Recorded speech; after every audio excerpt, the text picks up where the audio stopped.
1851-ci ildə ölümcül əməliyyatdan sağ çıxan qadın, 1851-ci ildə 33 yaşlı Jane Todd Crawford hamilə olduğuna inanaraq 60 mil at sürdü. Lakin əslində daşıdığı şey körpə deyil, ölümcül miqyaslara çatmış nəhəng yumurtalıq şişi idi. Onu əməliyyat edən cərrah müasir cərrahiyyənin qabaqcılarından biri hesab edilən Efraim McDowell idi.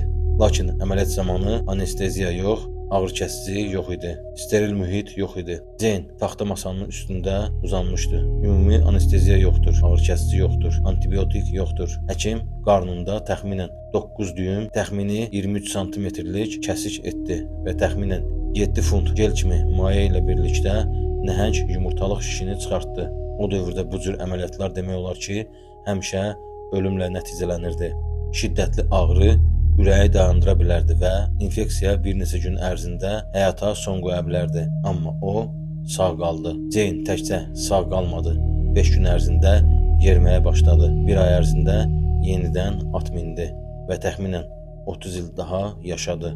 Bu 19-cu əsr üçün demək olar ki, inanılmaz bir nəticə idi. Tibb tarixində dönüş nöqtəsi. Bu əməliyyat tibb tarixinə qarın əməliyyatının mümkün olduğunu göstərən ilk nümunələrdən biri kimi daxil oldu. Müasir anesteziya və antiseptik üsullar mövcud olmazdan əvvəl belə bir əməliyyat həm xəstə, həm də cərrah üçün böyük bir risk idi.